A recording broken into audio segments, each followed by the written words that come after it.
he came to the chairman of the Judiciary Committee, came to the Senate floor today and spoke about his opposition to the expansion of these provisions. His comments run about 15 minutes, and we'll show you as much as we can during this vote. We're nearly 10 years after the attacks of September 11, 2001. Every one of us in the Senate know that America continues to face threats of terrorism. We will for the rest of our life, as do a lot of our allies.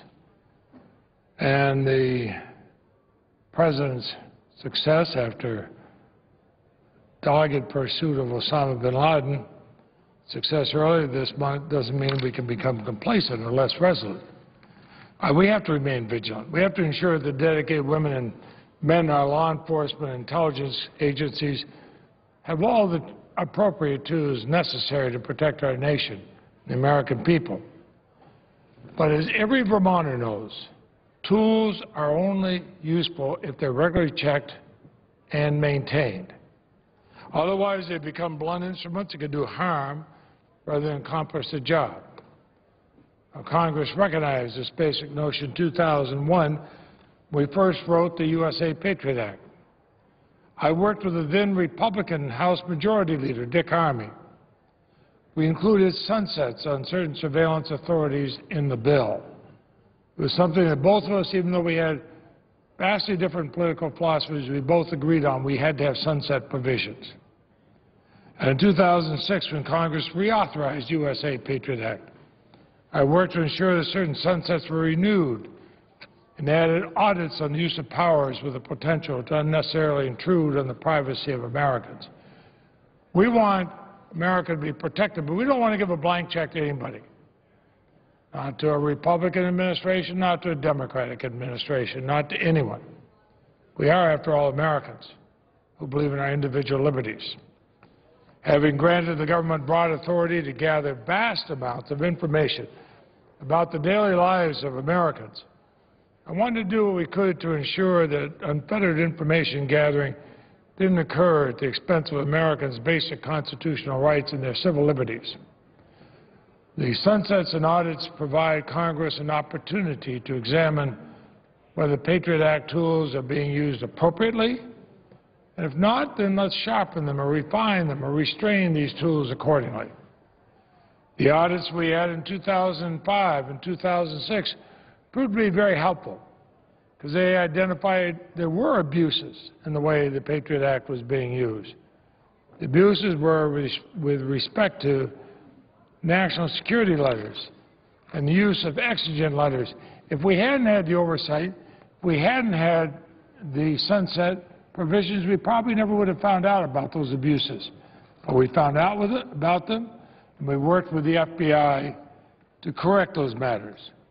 Now, that brings us to today. The Senate has the opportunity to re-examine and refine key Patriot Act provisions. I think we should take that opportunity to make improvements to our current law. I've led the Senate Judiciary Committee to diligently consider these matters with hearings and meetings, and as a result, the committee responded by reporting improvements both last year and again this year through bipartisan legislation. They're good measures. We've worked to ensure that they would not compromise the effectiveness of our law enforcement and intelligence capabilities. In fact, much of the language was derived after consultation not only with the administration, but all within it, including the intelligence community. The Attorney General and others have repeatedly assured us the measures to enhance oversight and accountability, such as audits, public reporting, would not sacrifice, and to quote him, the operational effectiveness and flexibility needed to protect our citizens from terrorism. He added, or undermine the collection of vital foreign intelligence and counterintelligence information. In fact, the Attorney General has consistently said that the bill passed out by the Senate Judiciary Committee struck a good balance. It extended the Patriot Act authorities, but at the same time, it added accountability and civil liberties protections. I'd refer senators, we had a Senate report in the bill reported about on this. It was the Senate Judiciary Committee, Senate Report number 112-13. And I asked that a December 9, 2010 letter from the Attorney General to me making these points be included in the record along with a February 19, 2010 letter from the Director of National Intelligence to House leaders. I asked consent that those be included. Without objection. Now, unfortunately, the bill before the Senate today merely extends the expiring authorities to June 1, 2015, and regrettably, these authorities haven't been refined since 2006. If this remains the case, through the extensions that are contemplated by this bill, it means that we'll have 9 years having this bill and we're not able to find any legislative improvement. Well, I think most of us understand we can do better. So the amendment that offering today seeks to improve that, improving the Patriot Act, changing the fact that it's gone without these improvements. And I appreciate the efforts made by the majority leader to craft a compromise. I'm sorry that the Republican leadership in the Congress has insisted on an extension of authorities without any improvements.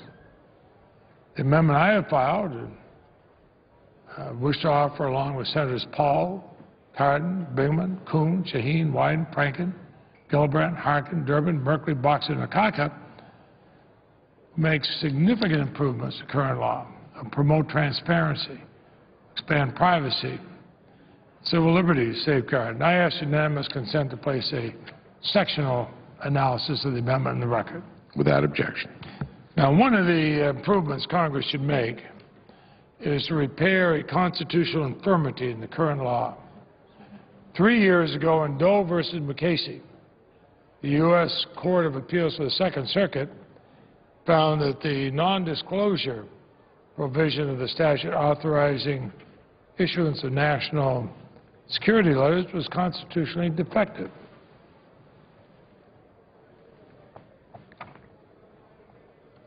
We don't make a change that constitutionally defective, part of the national security letter provision would continue. So part of the comprehensive set of reforms in the bill reported favorably by the Judiciary Committee, I propose a simple statutory fix that would enable the FBI to obtain the information it needs, but at the same time addressing the constitutional concerns. In fact, this proposal has never been controversial. In fact, during the last Congress, Senator Sessions and Senator Bond and the ranking Republicans of the Senate Judiciary and Intelligence Committee co-sponsored a bill that incorporated the very legislative remedy I propose. It's a straightforward matter. It needs to be fixed. The underlying bill does not fix the problem. Our amendment would. I would trust the senators would not want to proceed to vote on an unconstitutional law, one that violates our fundamental charter as a nation and, of course, the liberty of all Americans. No one who claims to honor the Constitution should proceed in so cavalier fashion. If we're to restore the constitutional underpinning of the NSL authority, then let's adopt this needed improvement. I am also troubled by the Republican leadership's refusal to agree to periodic audits on the use by government, the USA Patriot Act surveillance authorities. When I speak of the leadership, I want to mention that is not a uniform within the Republican parties. There's many Republicans who feel we should have these periodic audits. You know, basic transparency, Mr. President, basic accountability, they're vital to ensure that government does not overstep its legal authority. We give a lot of authorities to our government. We give a lot of things they can do, but we do it usually with a sense that somebody can watch what's going on, that if they overstep the authority, you've got the power to bring them back in line. In fact, it's only because of the audits that are mandated by the 2006 Patriot Act reauthorization bill, the American public became aware of some of the abuses and misuses of the national security letters, and they were significant. And without that public accountability, without that congressional oversight, I believe the FBI would not have made improvements to a system of tracking NSL issuance. But because of those audits, we are more confident today that FBI agents are following proper procedures for obtaining private information about Americans, rather than properly using exigent letters to circumvent the rules or using Post-it notes to keep track of records. Yet the underlying bill, the one that we want to amend, omits audits and public reporting. Our amendment includes important auditing requirements, public reporting to provide accountability and protect Americans' rights. Without the public accountability, I'm not sure what we have. You know, no one can seriously contend that audits by an inspector general of past operations present any operational concerns to law enforcement intelligence gathers. All it says doesn't interfere, but all it says is you got accountability and you have to follow the rules. President, you and I and the 98 other members of this body have to follow the rules. Well, certainly those in law enforcement have to follow the rules. And these have been demonstrated to be vital oversight tools. They should be incorporated. The language in our amendment is a product of more than a year and a half of extensive negotiations with the Republicans and Democrats, the intelligence community, the Department of Justice. This year, the Senate Judiciary Committee bill won the support of Senator Lee. Last year, a virtually identical bill received the votes of Senators Kyle and Cornyn, was reported favorably by the Senate Judiciary Committee to the Senate. So the bipartisan amendment we filed and we seek to offer is a reasonable package of reforms that preserve the ability of the government to use the Patriot Act surveillance tools, but at the same time with transparency and accountability and oversight. It does not make it more difficult for our intelligence authorities, our law enforcement authorities to keep us safe. All it means is that they have to follow the rules that each one of us expect in our own lives. Now, I said often, the Senate should not shirk its duty to re-examine carefully and critically the provisions of the Patriot Act and to consider ways to improve the law consistent with our core constitutional principles. That's what I've tried to do. That's what Vermonters expect. I intend to vigilantly guard Americans' privacy and civil liberties while doing all I can to keep all Americans secure. We expect in Vermont, but I have to assume we expect that in the other 49 states. Without a single improvement or reform, without even a word that recognizes the importance of protecting the civil liberties and constitutional privacy rights of Americans, the underlying bill represents a missed opportunity. Let us provide our law enforcement intelligence professionals with the tools they need and give these professionals the security and certainty they need to protect our nation. Let's, at the same time, let's faithfully perform our duty to protect the constitutional principles and civil liberties upon which this nation was founded, on which the American people depend. Mr. President, most Americans, the vast majority, 300 million Americans, are law-abiding, honest men and women. We shouldn't suddenly lump them in a category that they're potential lawbreakers and therefore we can just go ahead and search their homes or their businesses or their personal things without ever telling them and with no proper reason. That, you know, we fought a revolution in this country to stop that from happening. And it's no different today. One of the things that's kept us so strong as a nation is we protect the individual rights of all Americans. We can get the law. On this vote, the yeas are 14, the nays are 397. The motion is not agreed to.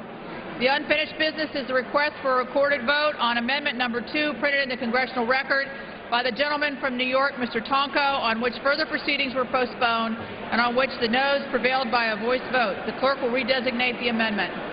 Amendment number 2, printed in the congressional record, offered by Mr. Tonko of New York. A recorded vote has been requested. Those in support of the request for a recorded vote will rise and be counted. Sufficient number having risen, a recorded vote is ordered. Members will record their votes by electronic device. This will be a 5-minute vote.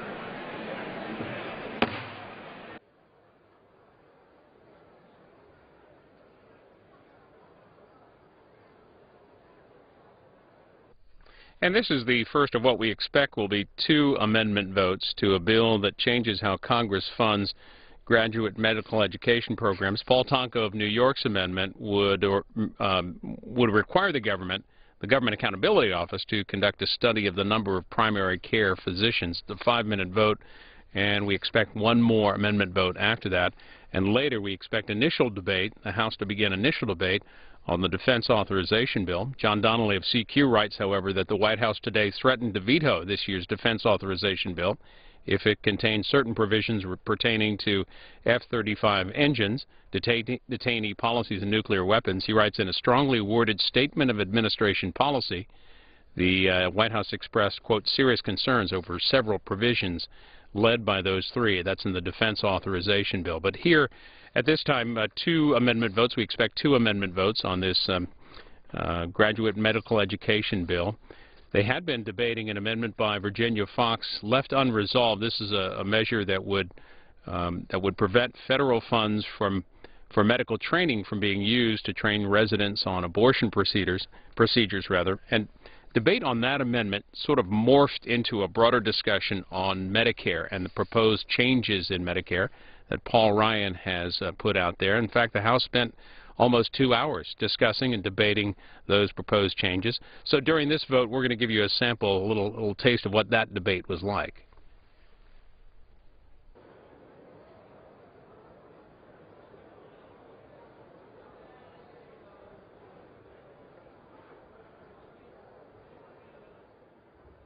Thank you, Mr. Chairman. I yield myself as much time as I may consume. The gentleman is recognized. I rise today in support of H.R. 1216, the health care bill that was signed into law last year, spent over $1 trillion and empowered federal bureaucrats more than it did the American people. As a member of the Energy and Commerce Committee, I've been working on legislation that takes steps to build... Gentleman will suspend. House will come to order.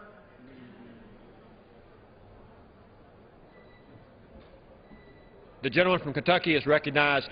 Thank you, Mr. Chairman. To take steps to peel back a few of the many mandatory programs that were instituted in the health care law and limit the federal government's unprecedented power. Section 5508 of the health care law authorizes the Health and Human Services Secretary to award teaching health centers development grants and appropriates $230 million from 2011 through 2015.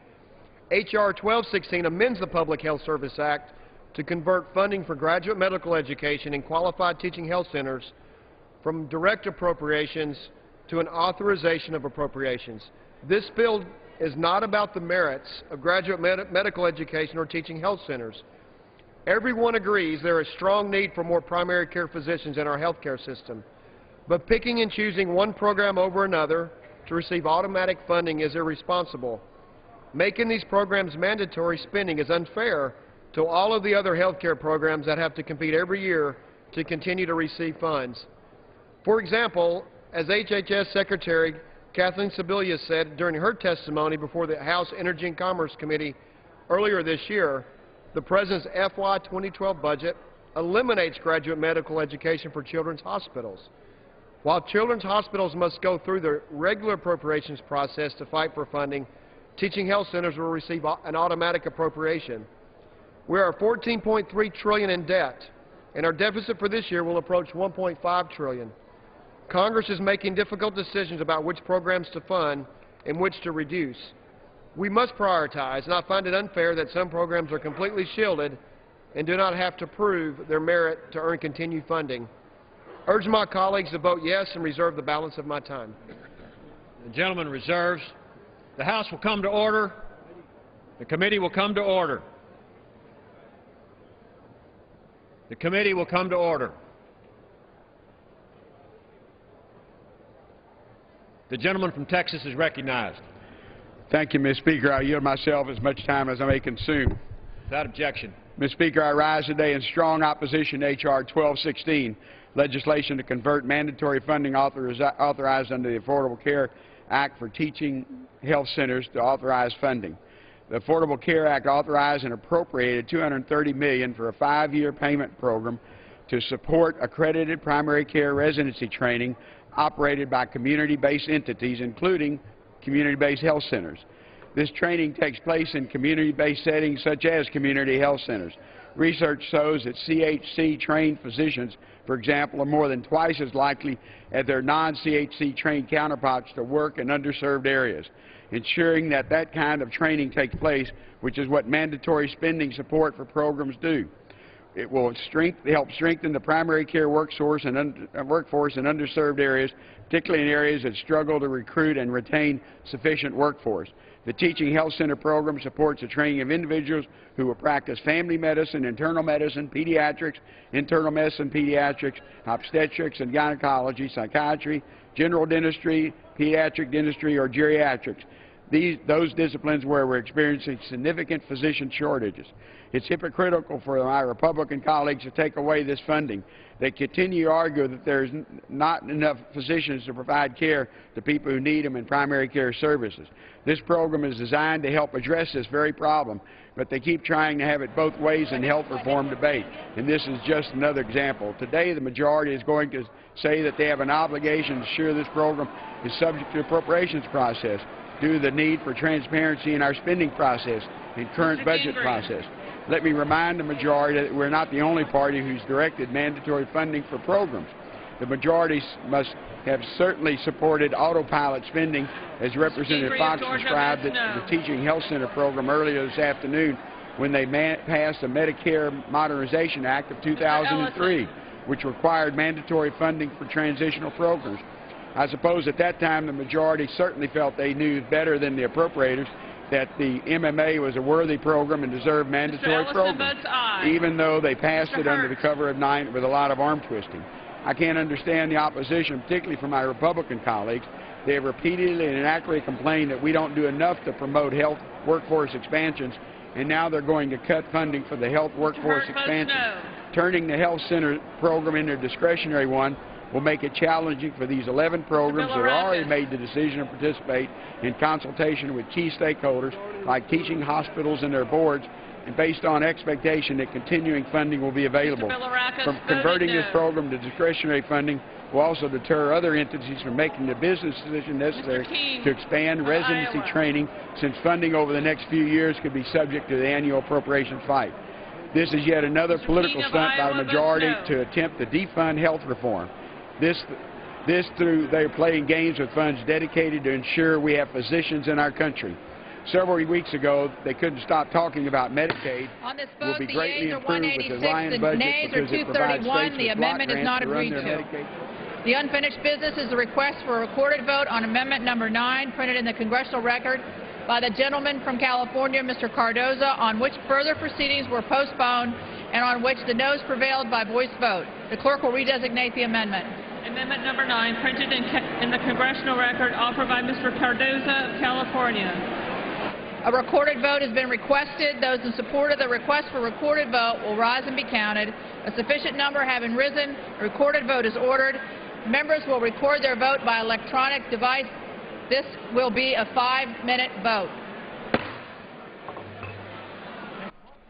And we expect this to be the last recorded vote of the evening here in the U.S. House, a vote on an amendment by Congressman Cardoza of California, which would delay the bill from taking effect until there are no longer areas designated as health professional shortage areas. The underlying bill would change how Congress funds graduate medical education. 5-minute vote on this amendment by Congressman Cardoza. And what we expect to happen is that the House will put off until tomorrow completing work on this bill, and they will move on next to initial debate on the Defense Authorization Bill. During the remainder of this 5-minute vote, we're going to take you back to earlier debate today on the legislation that's on the House floor on medical education.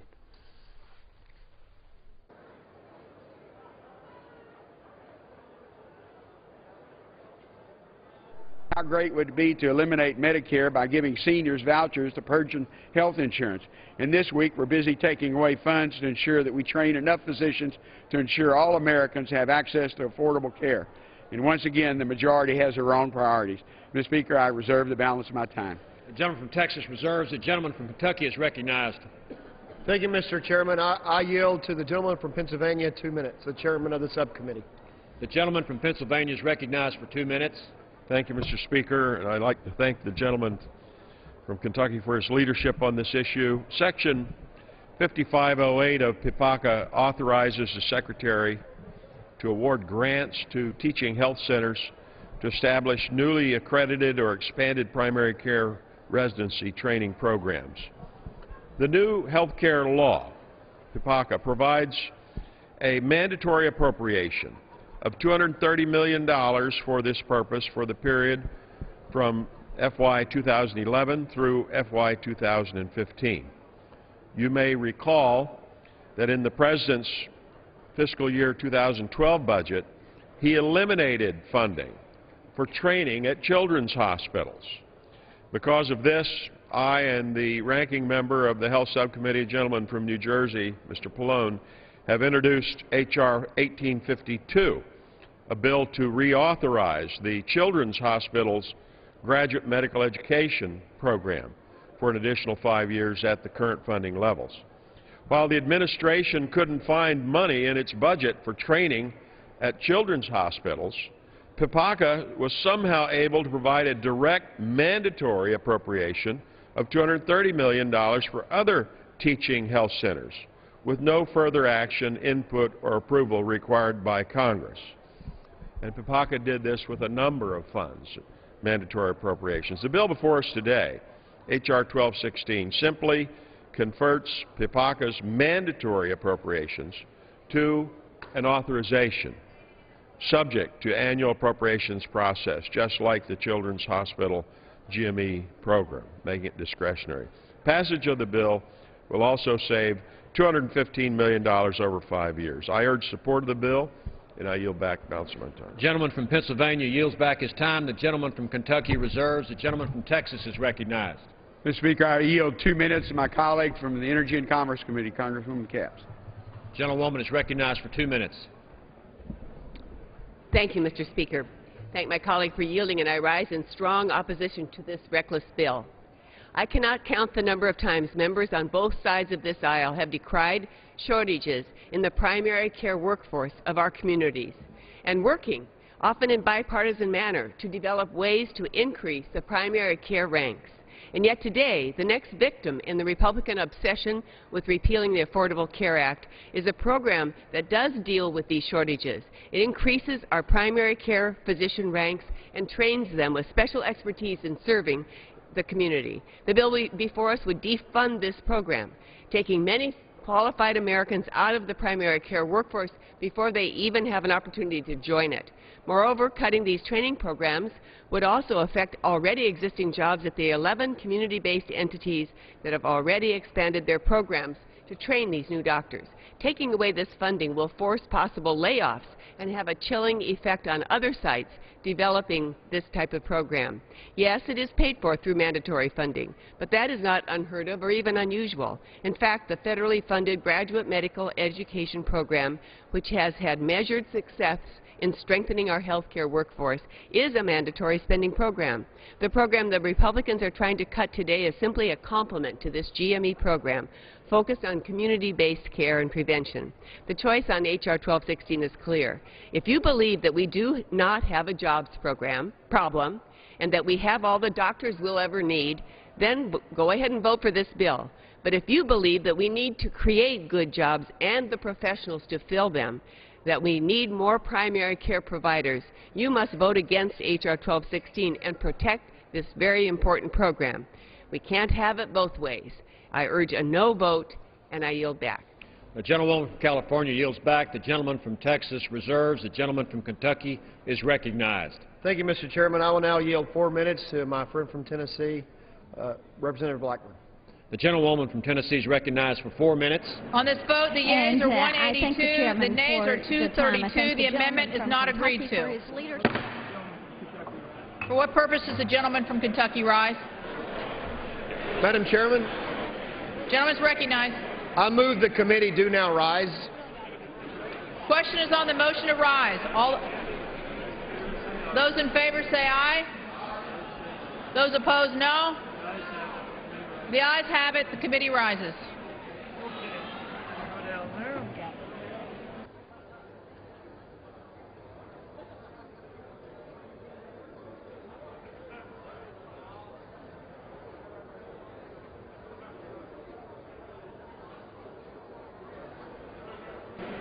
Madam Chair.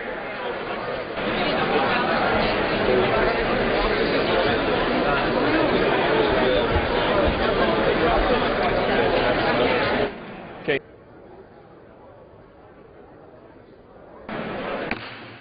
Chair of the Committee of the Whole House on the State of the Union reports that the committee has had under consideration H.R. 1216 and has come to no resolution thereon.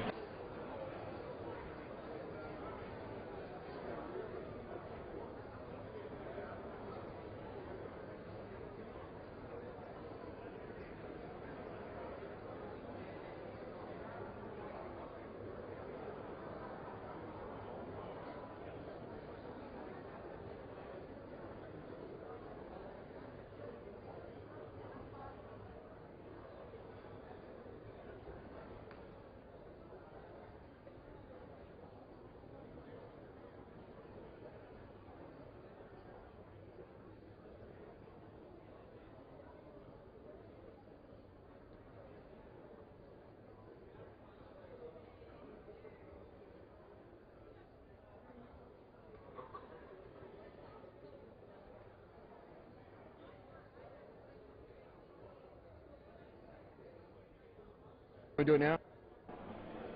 The House will be in order. Pursuant to House Resolution 269 and Rule 18, the Chair declares the House in the Committee of the Whole on the State of the Union for the further consideration of H.R. 1216.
For what purpose does the gentleman from California rise?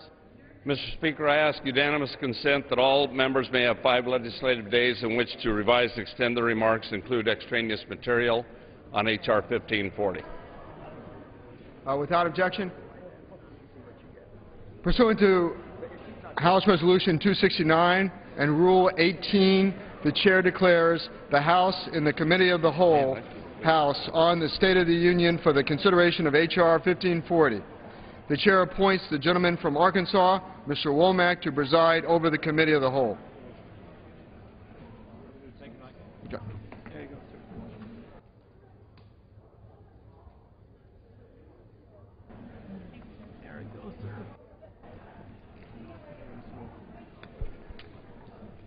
The House is in the Committee of the Whole House on the State of the Union for the consideration of H.R. 1540, which the clerk will report by title. A bill to authorize appropriations for fiscal year 2012 for military activities of the Department of Defense and for military construction, to prescribe military personnel strengths for fiscal year 2012 and for other purposes. Pursuant to the rule, the bill is considered read the first time. The gentleman from California, Mr. McKeon, the gentleman from Washington, Mr. Smith, each will control 30 minutes. The Chair recognizes the gentleman from California. Mr. Chairman, I yield myself such time as I may consume. The gentleman is recognized. Mr. Chairman, I rise in support of H.R. 1540, the National Defense Authorization Act for fiscal year 2012, which overwhelmingly passed the Committee on Armed Services on a vote of 60-1. In keeping with the committee's tradition of bipartisanship, Ranking Member Smith and I worked collaboratively to produce the bill and solicited input from each of our members. The legislation will advance our national security aims, provide the proper care and logistical support for our fighting forces, and help us meet the defense challenges of the 21st century. The bill authorizes $553 billion for the Department of Defense base budget consistent with the President's budget request and the allocation provided by the House Budget Committee. It also authorizes $18 billion for the development of energy's defense programs and $118.9 billion for overseas contingency operations. The legislation we will consider today also makes good on my promise when I was selected to lead the Armed Services Committee that this committee would scrutinize the Department of Defense's budget and identify inefficiencies to invest those savings into higher national security priorities.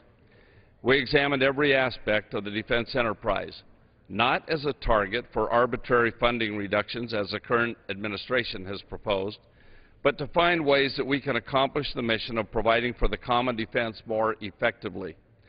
The National Defense Authorization Act for fiscal year 2012 achieves these goals by working to ensure our troops deployed in Afghanistan, Iraq, and around the world have the equipment, resources, authorities, training, and time they need to successfully complete their missions and return home safely. Provide our warfighters and their families with the resources and support they need, deserve, and have earned. Invest in the capabilities and force structure needed to protect the United States from current and future threats. Mandate fiscal responsibility, transparency, and accountability within the Department of Defense, and incentivize competition for every taxpayer dollar associated with funding Department of Defense requirements. Mr. Chairman, I know there have been many questions raised by the ACLU and others relating to a provision in our bill dealing with the 2001 authorization for use of military force. I'd like to address some of those concerns now. Section 103(4) of the NDAA affirms that the President is authorized to use all necessary and appropriate force against nations, organizations, and persons who are part of or are substantially supporting al-Qaeda, the Taliban, and associated forces. It also explicitly affirms the President's authority to detain certain belligerents who qualify under this standard I just described, which Congress has never explicitly stated. It's important to note that the U.S. Supreme Court has accepted the President's authority to detain belligerents as within the powers granted by the AUMF. Moreover, the language in Section 1034 is very similar to the Obama administration's interpretation of the authorities provided pursuant to the AUMF. In particular, a March 13, 2009 filing in the U.S. District Court for the District of Columbia. While U.S. courts have accepted the administration's interpretation of the AUMF, it is under constant attack and litigation relating to petitions filed by Guantanamo detainees. Because of these ongoing challenges, the administration's interpretation may receive less favorable treatment over time if Congress refuses to affirm it. Section 1034 is not intended to alter the President's existing authority pursuant to the AUMF in any way. It's intended only to reinforce it. I believe that our men and women in uniform deserve to be on solid legal footing as they risk their lives in defense of the United States. Finally, some have suggested Section 1034 was included in the dark of night. I note that this language was originally included in the Detainee Security Act of 2011, introduced on March 9th, and was discussed during a committee hearing on March 17th. We've sought input from the administration, as well as Ranking Member Smith, his staff, and numerous outside experts. Moreover, the process used to craft this legislation is historic in its transparency. In fact, a copy of my mark was distributed to committee members' offices 5 days before our markup. The legislation, including the funding tables, was posted online nearly 48 hours in advance of our markup.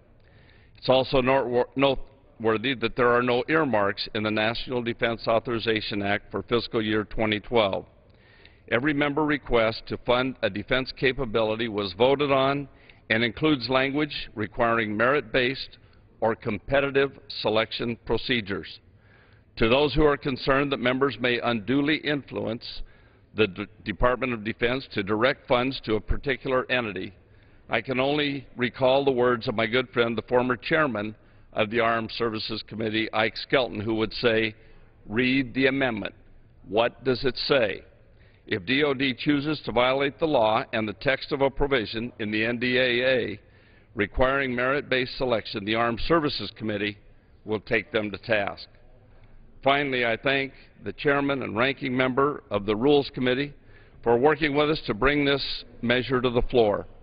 I urge all of my colleagues to support passage of this bill.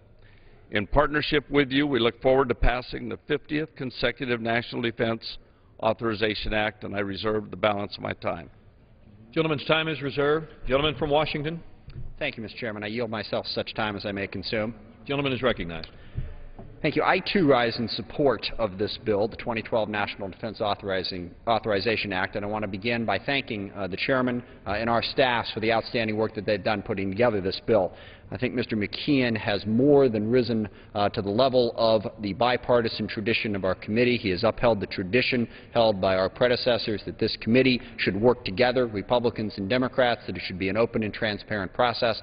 I can say that I and my staff feel very, very good about the open process that we've had. We have not agreed on everything. We do not agree on everything that is in the bill, but where there were disagreements, we had an open and honest dialogue. We had votes in the committee, and now we will have votes on the floor. And overall, I think the chairman and the members of both parties and staffs have put together a very strong bill that will protect our national defense and meet the primary duty of this Congress, and that is to provide for the national defense and the national security of our country. So I thank the chairman and his staff for that work, and I look forward to continuing to work with him throughout this process.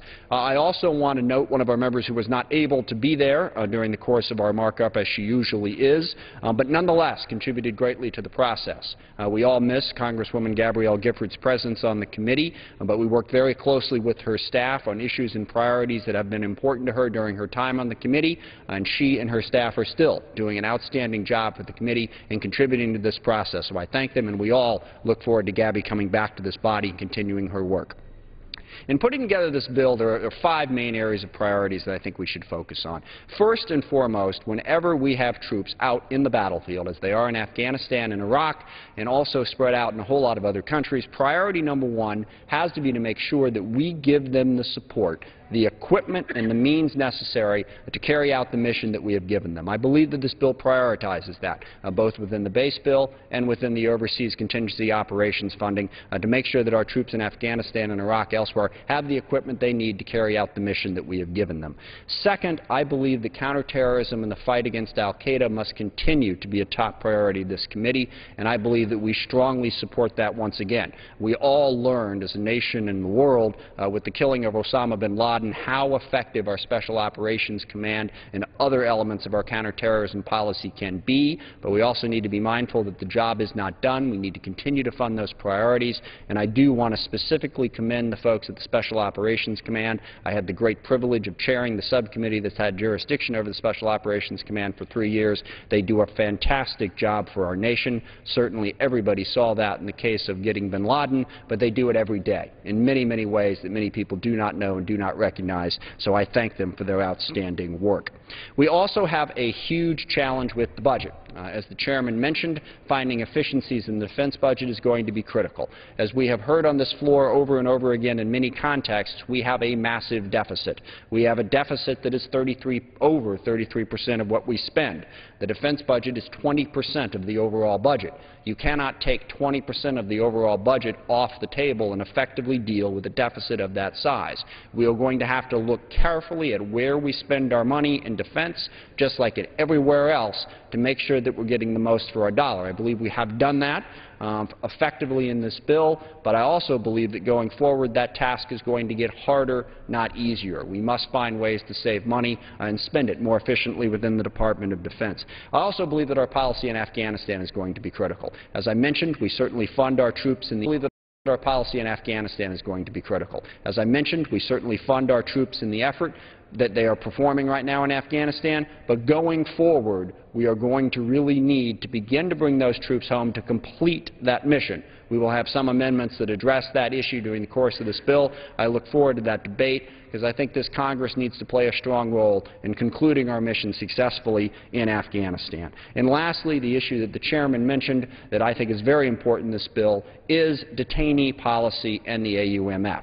The chairman very early on identified this as a clear priority, and I think he's absolutely right that Congress's voice should be heard on these very, very important issues. And we've worked closely on that, have reached some agreement. We have some areas of disagreement. The biggest one, we're going to have an amendment on this, is the idea of whether or not Article III courts should continue to be available for Guantanamo Bay detainees and those who would be captured in similar situations in the future. I believe that it should. We shouldn't always have them in Article III courts. Military commissions have their place. Indefinite detention of enemy combatants has its place. But Article III courts have effectively served this country for over 200 years. We have tried and convicted over 400 terrorists in Article III federal courts. Right now in the United States of America, we have over 300 of them safely locked up. We can do it. It's an option we should not take away from the President. So, again, I want to thank the Chairman for a very open process. Bipartisanship is the tradition of this committee. He has upheld that very well, and I look forward to working with him as we go forward in this process, and I reserve the balance of my time. Gentleman reserves the balance of his time. Gentleman from California. Mr. Chairman, I yield 3 minutes to my friend and colleague, the Chairman of the Subcommittee on Tactical Air and Land Forces, the gentleman from Maryland, Mr. Bartlett. Gentleman from Maryland is recognized for 3 minutes. Thank you. I rise in support of H.R. 1540, the National Defense Authorization Act of 2012. I have the privilege of serving as the chairman of the Armed Forces Committee's Tactical Air and Land Forces Subcommittee. Our jurisdiction includes approximately $78 billion of selected programs within the Army, Navy, Marine Corps, Air Force, and Office of the Secretary of Defense Procurement and Research and Development accounts. I first want to thank the subcommittee's ranking member, Sylvester Reyes from Texas, for his support this year in putting the bill together. Ours is a truly bipartisan effort, as it is for the full committee under the leadership of Chairman McKeon and Ranking Member Smith. The committee's focus is on supporting the men and women of the armed forces and their families, providing them the equipment they need and the support they deserve. Our first priority, of course, is in providing the equipment to support our military personnel serving in Iraq and Afghanistan. The bill adds no additional funding for the Department of Defense programs within the subcommittee's jurisdiction. The bill, however, reallocates approximately $1.5 billion from canceled, delayed, or otherwise lower priority programs to higher priority requirements. First, an additional $425 million is provided for modernization of Abrams tanks and Bradley fighting vehicles. The Army budget request would result in a costly reduction break for these two programs in 2013, which could last anywhere from 1 to 3 years. These production lines cannot be turned on and off like a light switch. The unique skills of the workforce cannot just be put on the shelf to be retrieved several years down the road. For the Abrams tank production alone, there are almost 900 suppliers. 75% of these suppliers are small businesses. Based on the information we have received to date, it is more efficient to keep these lines warm than it would be to shut them down and start them up again. Second, an additional $325 million is provided for the National Guard and Reserve Equipment account for equipment shortfalls. Thirdly, the bill increases funding at Army and Air Force test ranges by $209 million. The Pentagon has recently acknowledged that its proposed large fiscal year 2012 reductions in test and evaluation in the Army and Air Force could lead to unintended consequences, and acknowledge the need to readdress this issue, especially in regards to complying with the Acquisition Reform Act.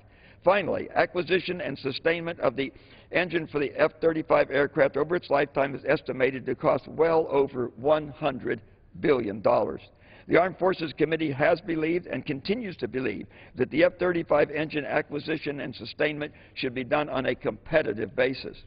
That is why, on a bipartisan basis, the committee has strongly supported the final development phase of the F-35 competitive engine program since it began nearly 6 years ago. Although the committee's bill provides no additional funding for the F-35 aircraft competitive engine program, the bill takes strong bipartisan action that was supported by a recent vote of 55-5 by the committee to enable the competitive engine contractor to continue development of the competitive engine at no expense to the government or the taxpayer. We strongly urge all of our colleagues on both sides of the aisle to support this bill's innovative approach to continuing the F-35 competitive engine development program. Mr. Chairman, I want to thank a truly superlative staff, and again want to thank the chairman and ranking member for assistance on a really good bill. Thank you. Gentleman's time has expired. Gentleman from Washington. Thank you, Mr. Chairman. I yield 3 minutes to the gentleman from Texas, the ranking member on the Air Land Subcommittee, Mr. Reyes. Gentleman from Texas is recognized for 3 minutes. Thank you, and I'd like to thank the gentleman for yielding and compliment both the chairman and the ranking member for setting the tone to once again work in a bipartisan basis, as has been mentioned by all three of my colleagues that have spoken here this evening. Mr. Chairman, each year the Technical Air and Land Forces Subcommittee is charged with conducting oversight of hundreds of thousands of dollars in Department of Defense programs that total more than $135 billion. All the members of the subcommittee take this task very seriously because the troops in the field depend on Congress to provide them with what they need. Conducting this oversight is a challenge because the budget as we get it from the Department of Defense is often far from perfect. It is the subcommittee's responsibility, therefore, to identify any wasteful spending, very critical at a time when the budget is under stress, find unexecutable funding, and also find redundant programs. In addition, the subcommittee must also consider pressing DoD needs that are not addressed in the budget. That's the role of Congress. Doing all of that while making sure equipment continues to flow to the troops in the field, therefore, is sometimes no easy task. Despite these challenges, I am pleased to report, again this year, under the leadership of our chairman, Chairman Bartlett, the subcommittee has put together a very well-balanced product that cuts waste, reallocates funding for more critical priorities, and ensures that our troops will continue to have the very best equipment available. I am also pleased with how the bill supports the Army and Marine Corps in particular. These two armed services have borne the heaviest burdens over the past 10 years of war, and this mark does an excellent job, I believe, of helping them to rebuild combat power and prepare for the future. H.R. 1540 fully supports and funds the Army's #1 development program, the Ground Combat Vehicle. This bill provides an increase of $425 million for additional M1 Abrams tanks and M2 Bradley fighting vehicles and keeps the production line open. The budget request assumed that a 3-year shutdown of both the Abrams and the Bradley production lines that would cost the taxpayer $1 billion, eliminate thousands of jobs, and diminish the United States Defense Industrial Base was the way to go. We changed that. So rather than spending money to lose American jobs, this bill provides funding that will protect those American jobs while it also provides the Army with better and more modern equipment. While this issue will not be fully dealt with in one budget year, I do believe that this bill lays down a better, a smarter, and a way that will maintain the Army's ground combat vehicle critical to the needs of both the Army and the Marine Corps. Finally, the bill fully funds the Marine Corps' $2.6 billion request for procurement of ground combat vehicle and support equipment. For those reasons and many more, Mr. Chairman, I urge all members to support H.R. 1540, and it's the right balance and a great bipartisan product. Thank you, and I yield back. Gentleman's time has expired. Gentleman from California. Mr. Chairman, I yield 3 minutes to my friend and colleague, the Vice Chairman of the Armed Services Committee and Chairman of the Subcommittee on Emerging Threats and Capabilities, the gentleman from Texas, Mr. Thornberry. Gentleman from Texas is recognized. I thank the Chairman for yielding. And, Mr. Chairman, I first want to commend him, Chairman of the Committee, and Ranking Member Smith for their leadership in shepherding a complex and important bill to this stage of the process. A 60-to-1 vote coming out of committee is a significant achievement and is a testament to the attitude of putting the national security interests of the whole country first, which has been the hallmark of this committee, and their leadership exemplifies the best of that, in my opinion. Mr. Chairman, the Emerging Threats and Capabilities Subcommittee is charged with looking ahead at those national security threats that are coming at us and also helping to develop new capabilities to meet those threats. We oversee the Special Operations Command and counterterrorism efforts. Now, throughout the country, there is a greater appreciation, I think, for the capabilities within the Special Operations Command after the successful raid on Osama bin Laden. But I think it's important to emphasize that those folks in that command conduct that sort of raid just about every night somewhere with the same sort of precision and professionalism that the country now appreciates from the Osama bin Laden raid that got all of the attention. But they do much more. They are also responsible for helping train and advise other militaries, building up the capacities of these governments to defend themselves, and they are doing very impressive work in all parts of the world, including Afghanistan, where, among other things, they are helping to train the military and train local police to help provide security for the individual villages. Our bill provides a modest funding increase for this command, as well as meeting some real unmet needs that they have. Our part of the bill also deals with research that leads to future capabilities. In tight budgets, it's always tempting to cut research and development, science and technology programs, but it's a mistake to do so. And in this budget, the funding for such programs at least holds steady with some added emphasis in some key areas that are important. The largest dollar amount in this portion, this subcommittee's portion of the bill, is with DoD, IT, and cyber. This area may actually be the preeminent area of emerging threats in warfare. This mark takes some important steps forward in dollars and policies, but, Mr. Chairman, I think we should all acknowledge that there is a lot more work for this Congress and for this country to do in the area of cybersecurity. Not all of it's military, most of it's not. But yet the military is affected, as are we all. Mr. Chairman, a lot has changed since September 11th, 2001. Al-Qaeda is a changed organization, and with the death of Osama bin Laden, it will change further. But I think it's important to emphasize that this Congress must fulfill its responsibilities to affirm and update the authorization for the use of military force to deal with al-Qaeda. There's been some wild exaggerations about the attempt to do so in that bill. I think if members read the exact language and look at exactly what we're doing and why, that they will support it and agree that it's a fulfillment of our responsibility. I yield back. Gentleman's time has expired. Gentleman from Washington. Thank you, Mr. Chairman. I now yield 2.5 minutes to the gentlelady from California, Ms. Sanchez, the ranking member on the Strategic Forces Subcommittee. Gentlelady from California is recognized for 2.5 minutes. Thank you, Mr. Chairman.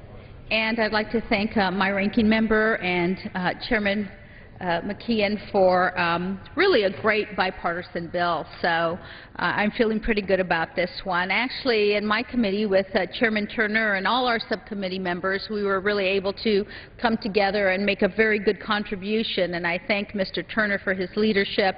And it's pretty exciting to have a subcommittee like this in the new session of the Congress. Overall, we agree on so many of the provisions, encouraging fiscal responsibility, protecting national security. We've come together on a lot of issues on this subcommittee, including improving satellite acquisition, encouraging efficiencies, ensuring efficient development, testing, production, and sustainment schedules for missile defense and for our nuclear enterprise. For conducting oversight of very large-scale construction sites that we have, building on good programs relating to improving our efficiencies at nuclear sites, and of course, implementation of the New START nuclear reductions.